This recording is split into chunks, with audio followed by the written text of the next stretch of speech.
Morning from the Greenway. 9 o'clock on a very, very cold late October day.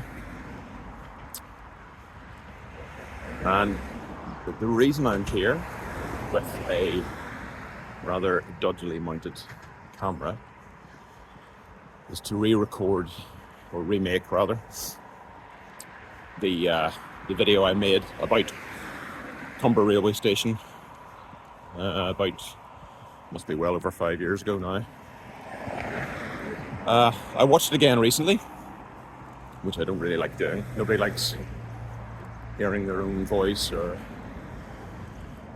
seeing themselves in camera, and yeah, it struck me it wasn't great. For a start, the video's pretty bad.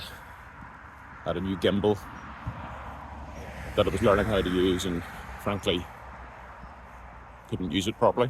Still can't, to be honest.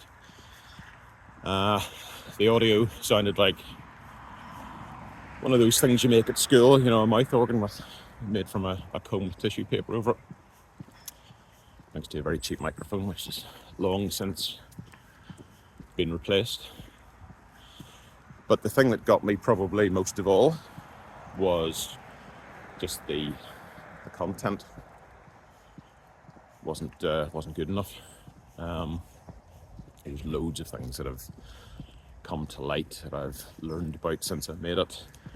Photos that I've seen on Facebook or other places. So I thought, well, why don't I get out for a walk along the Greenway, which of course is the route of the old railway between Belfast and Cumber, and just redo it and do a stream of consciousness, which will probably be riddled with mistakes, but talk about the history of the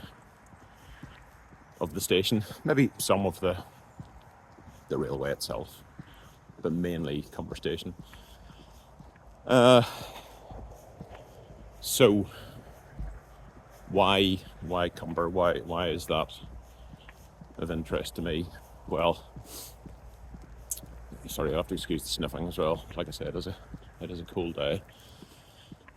Well, for a start, I don't live in Cumber, but I do live pretty close to it, so I know the area well anyway.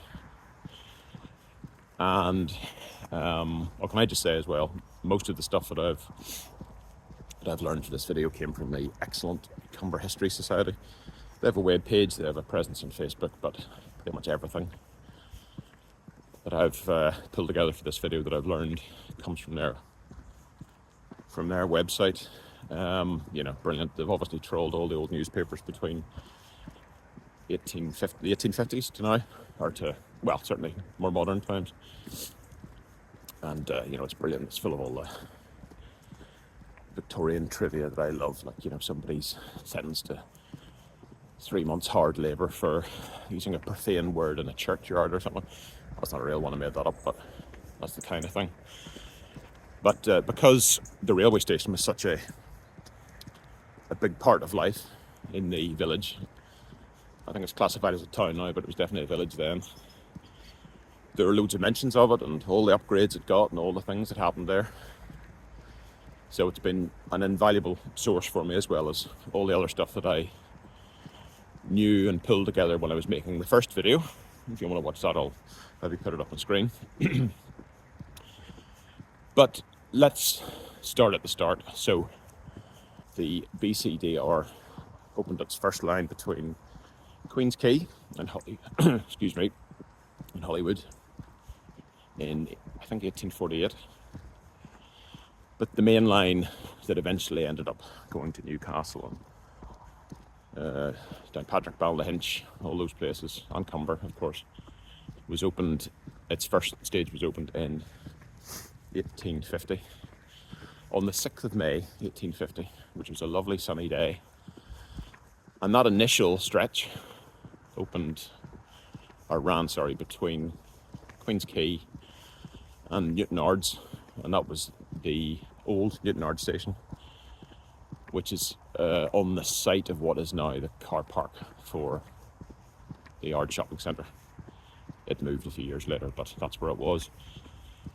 And like I said, lovely sunny day, and apparently a lot of people got very excited, as I suppose you would.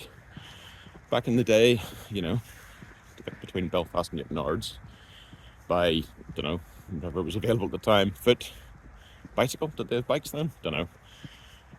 Horse and cart, whatever. Would have taken you a lot longer than the railway would. And it's, you know, people like new things to this day. No, I do. So the opening day was very well attended, and apparently at all the stations along the line between Belfast and Newtownards, people stood in the platforms, you know, cheering or waving or just having a look to see what all the fuss was about. I think on that opening day, the stations would have been few and far between. So Cumber definitely existed. Newtownards obviously did, and so did Belfast. Dundonald possibly was open then. I'm not sure there were too many others. There was definitely a small station at Knock.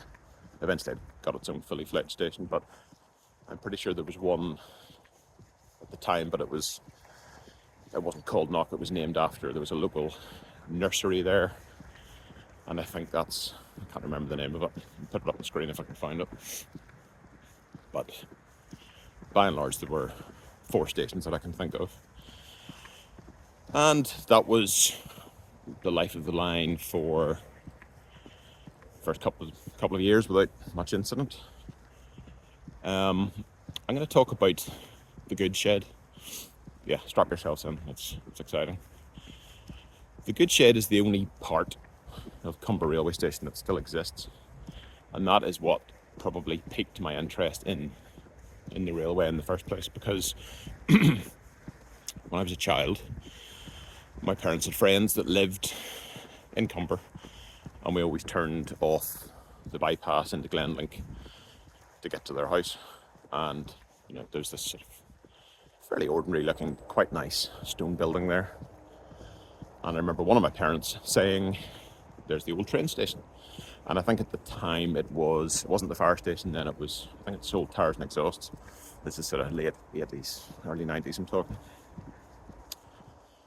And, you know, I thought, well, it's a pretty small train station. There's not much by way of platforms or anything, although the platform is actually still partly there behind the fire station.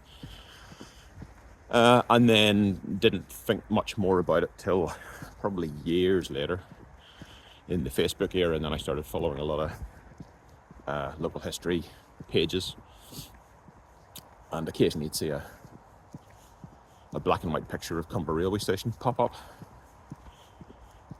with the goods shed usually making a sort of cameo appearance at the corner, but it just showed you how much of the station had since been cleared away.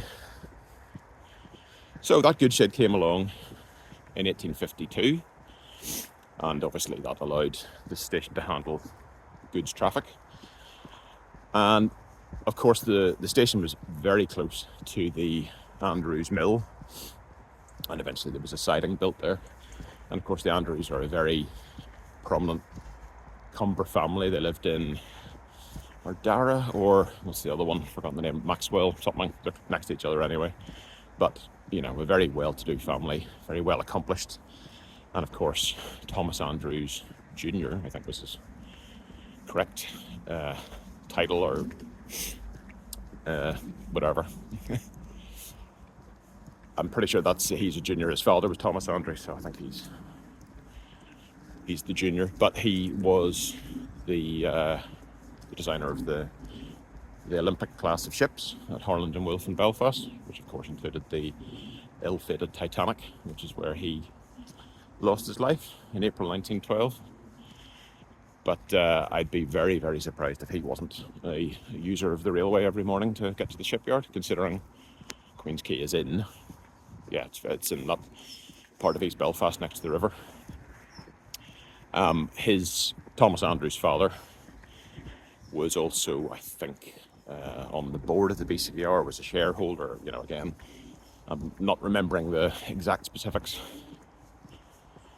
but he definitely had an interest in it in more ways than one.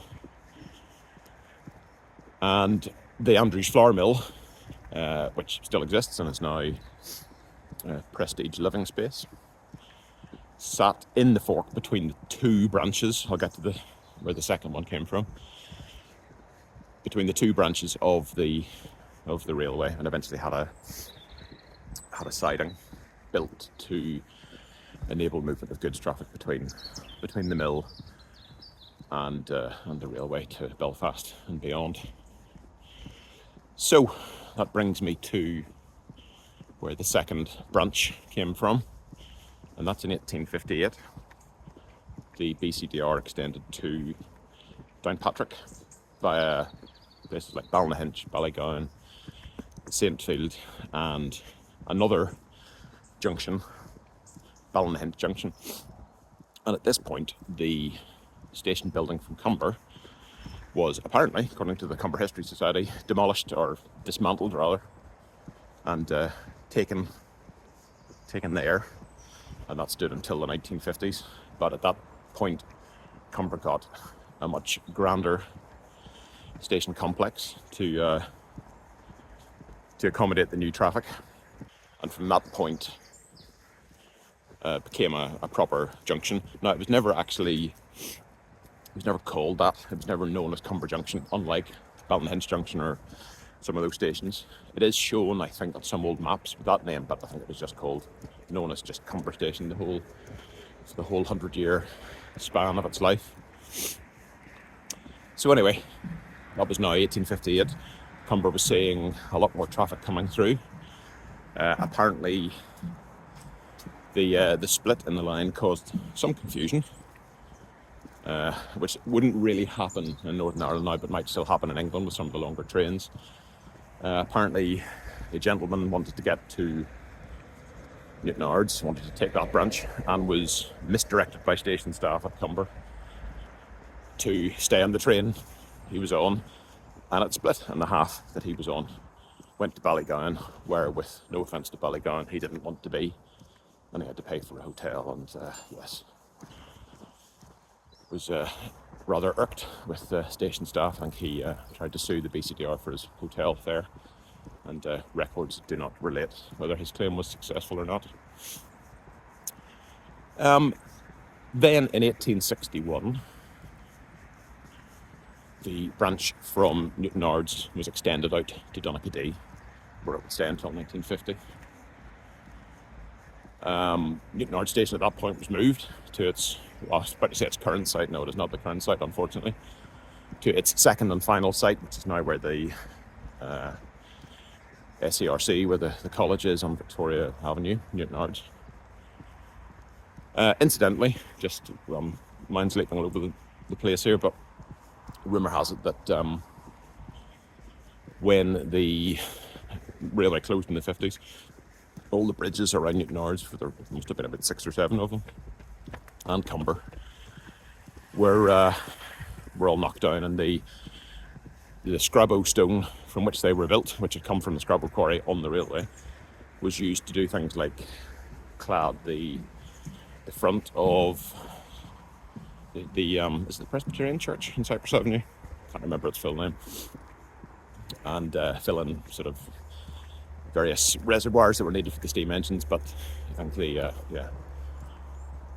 church at Bloomfield was the most obvious one. So if you fancy seeing some dissociated railway stone, that's your place to go. Anyway, so in 1861 it moved on to Donaghadee, and then going back to the other branch, the main line, in 1860, where I get my dates a little confused, I think it was 1869 was when it was extended to Newcastle, and then in the late 19th century there was another branch built to Ardglass. So that was the railway fully up and running. But back to Cumber Station itself. So there were gradual improvements throughout the years. So when the new station building had been built in 1858 and the old one was taken to Ballynahinch Junction, there was apparently there used to be a subway, which I assume ran from the Belfast Road through to the front of the station that was blocked up, and that caused a bit of grumbling at the time, I think. But like I say, the station was continuously improved. I think they were all quite proud of it. By the end of its life, it had the longest platforms on the whole network. I think they were 832 feet, if memory serves. And they were so long they actually went across the bridge over, what is that, Castle Street, Bridge Street, whatever the one beside the TT is. There was an Eason's news agent inside that served people their don't know, well, they didn't do takeaway coffee in those days. That's me thinking too modern there. Certainly would have bought your newspaper for your commute.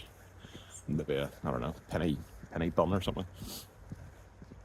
But, you know, the station was a source of great pride for its staff and also in the community. It won best kept station on the line many times.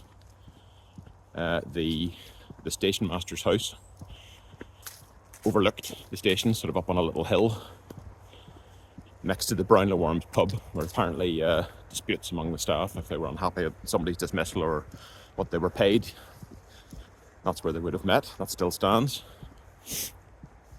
along Railway Street. There was also a temperance society. I don't think it was called that. Abstinence, total abstinence.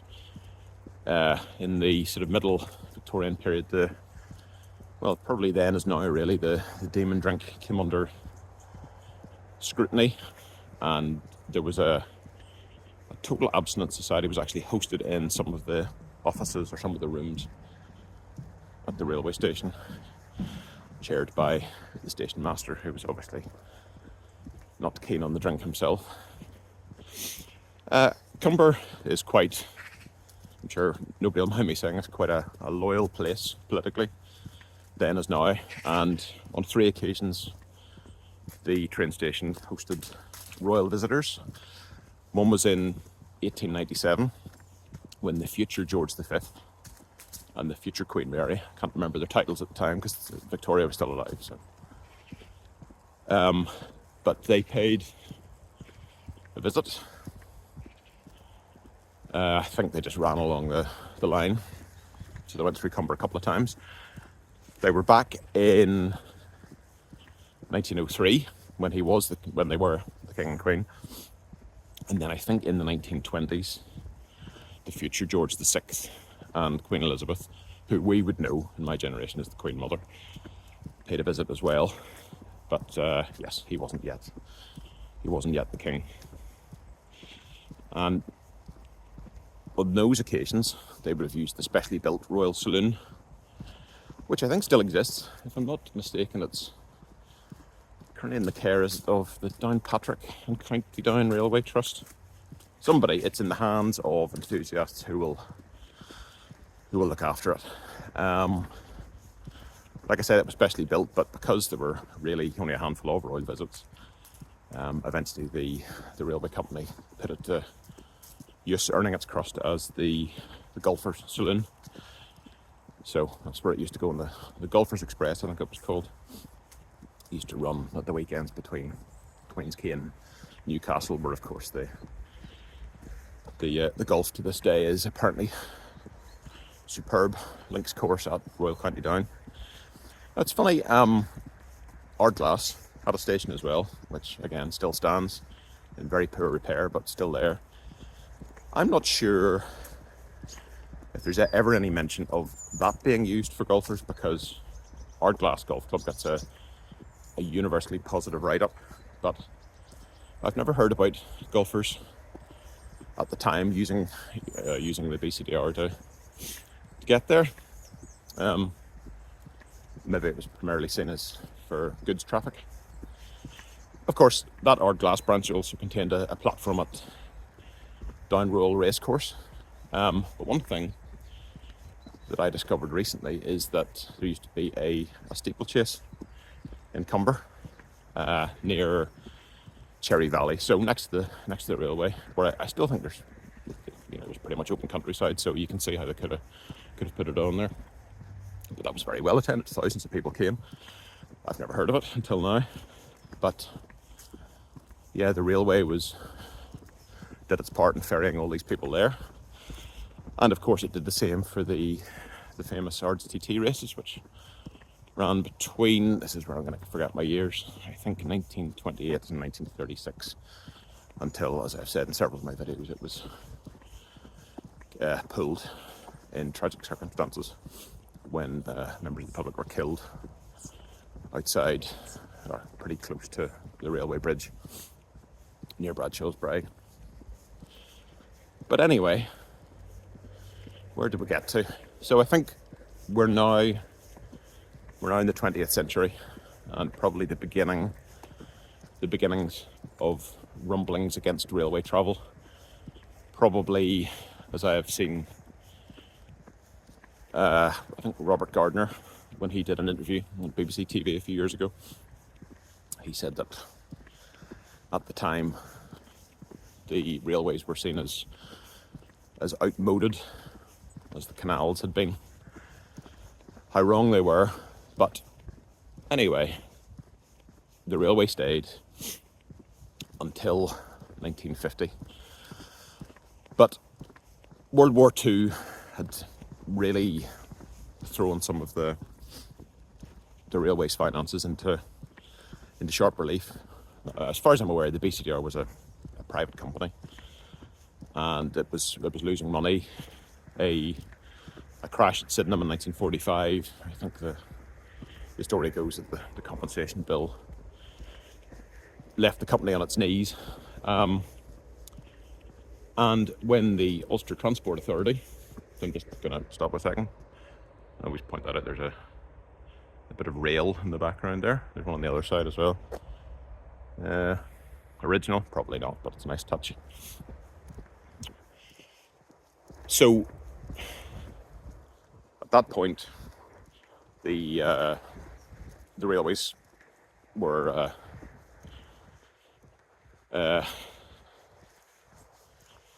taken over by the UTA, the Ulster Transport Authority, and within no time at all, they started to swing their axe, and the BCDR was the first one to go. So in very early 1950, the branch to Donaghadee was closed, and same for Newcastle and Ardglass, and only the line between Belfast and Cumber remained until April. I think it was the 22nd of April 1950. Incidentally, about 3-4 weeks before the first ever Formula 1 World Championship motor race at Silverstone. So two of my loves never shared the earth at the same time. I'm sure there's loads I'm forgetting, but that sort of brings us up to towards the end. At this point, actually, I think I'm gonna turn around and head back to the car. So the railway closed, despite a lot of opposition. Mr. Andrews, one of them, can't remember which member of the family, I think it might have been the father of Thomas Andrews, the shipbuilder, Thomas Andrews Sr., there were several meetings in the lead up to closure. He said things like, where's all the goods traffic going to go? Are we going to put 100,000 tonnes of freight onto the roads? Well, yes, was the answer in the end. What about all the hundreds of Cumber people that use the railway to get to work? Places like the shipyard, as I've said, provided a direct route. I mean, between Cumber and Belfast on an express train took no time at all. I can't remember the figure, 12 minutes or something. Really, really short time, a lot less than it would take now. But Down County Council got involved. They didn't want it closed either, but the UTA were adamant. And that was it. And despite rumours that it may reopen, it never did.